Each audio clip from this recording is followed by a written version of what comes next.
Exciting times as we get closer to the Imola Grand Prix. We are just hours away and we have eyes on some big upgrades.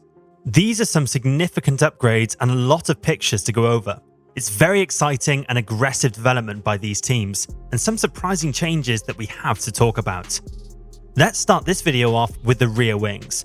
First, let's look at Red Bull, Ferrari, McLaren and Aston Martin. Red Bull have brought a medium downforce rear wing here. We can see that the lower plane is pretty loaded and the DRS plane by far the most loaded of all teams. And the wing does feature a gurney flap. Ferrari have gone with a medium to low downforce rear wing. We can see that the lower plane is not much loaded, but the upper plane is, and this rear wing features a gurney flap. Now Ferrari have brought some big upgrades to their car here, and their rear wing is part of that. McLaren have brought its medium downforce rear wing here. We can see the lower plane is pretty loaded, but the upper plane is pretty skinny. Opting for this configuration of rear wing would improve the car's raw top speed, but will suffer with DRS effectiveness. It could be a worthy compromise due to Imola featuring just one DRS straight. Aston Martin have gone with a medium to high downforce rear wing, leaning more towards the higher downforce side. We can see the lower plane on this Aston wing is significantly loaded, but the upper plane similar to McLaren is pretty skinny. Again, skinny upper plane for raw top speed, but Aston are opting for more downforce than others, might be to help them with tyre degradation. Next, let's move on to Mercedes, Alpine and Williams. Mercedes have opted to run the medium downforce rear wing. The lower plane is heavily loaded while the upper plane is slightly skinny, going for the same compromise McLaren has made with regards to downforce and drag. Alpine have brought a medium to high downforce rear wing, leaning towards more downforce. We can see both the lower and upper planes are both loaded, pushing towards a higher downforce configuration. Williams have opted to run a medium downforce rear wing. The upper and lower planes are both equally loaded, having a balanced compromise. It is interesting to see that both Mercedes and Alpine are not running their rear wings with gurney flaps, but Williams is. Moving on to the final three teams, Haas, RB and Sauber. Haas have chosen to run a medium to low downforce rear wing, loading the DRS plane more than the lower plane.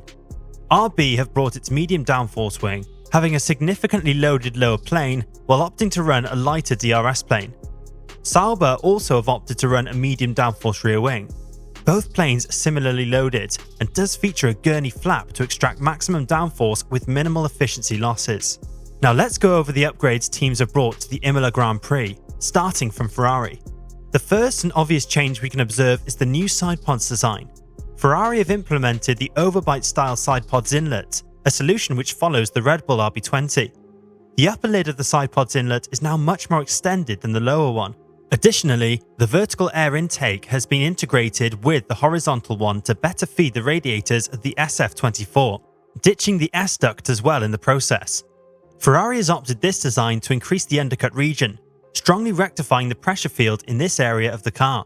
Moving towards the car's halo, we first noticed that the air outlet which previously was present is now missing, clearly indicating that Ferrari have ditched the S duct. Also, Ferrari have made aerodynamic revisions adjacent to the halo. Up to the Miami Grand Prix, we saw a carbon portion connecting the halo to the side pods, but now the solution has radically changed. The solution we find now on the SF24 is entirely anchored to the upper part of the side pods. The shape is quite Cobra-esque and has the clear function of a vortex generator, with the upper end curved outwards.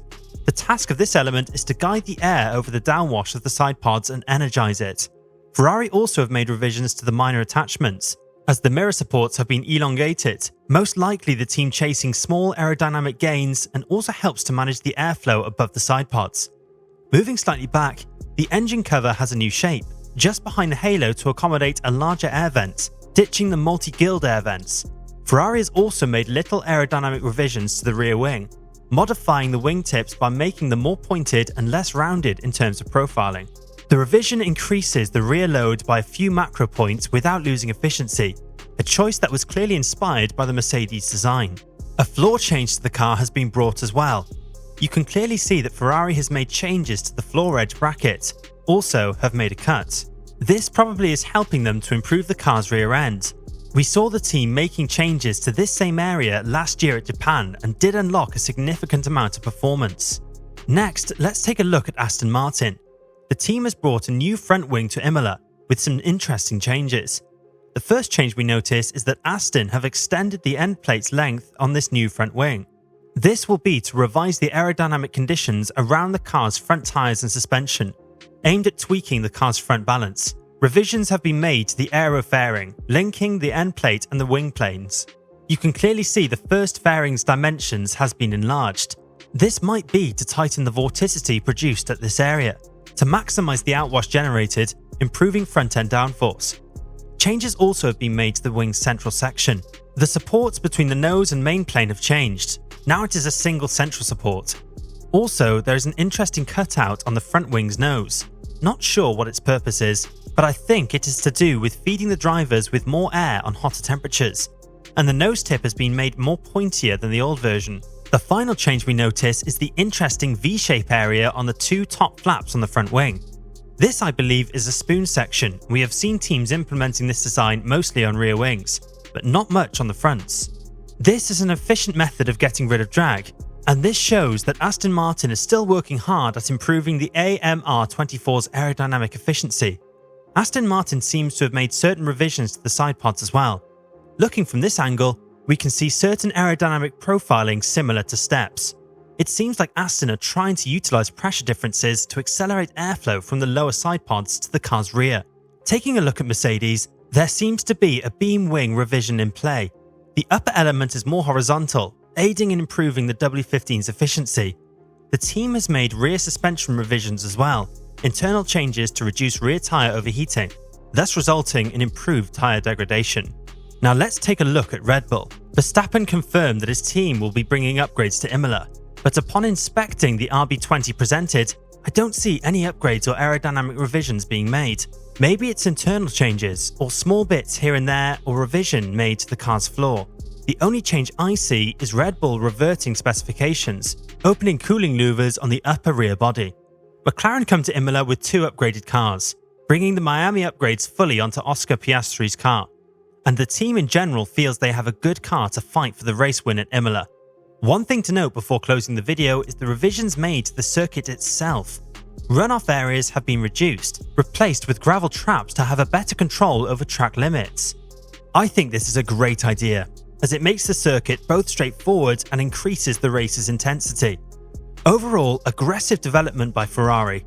The SF24's upgrades have caught almost everyone's eyes, and many other developments are also very interesting to see. So what are your impressions about these upgrades teams have introduced at Imola this week? We are very much into your thoughts and perspectives in the comments section down below. And on your way down, don't forget to subscribe to the channel to get notified of our future uploads, to keep yourselves up to date about the 2024 Formula 1 season.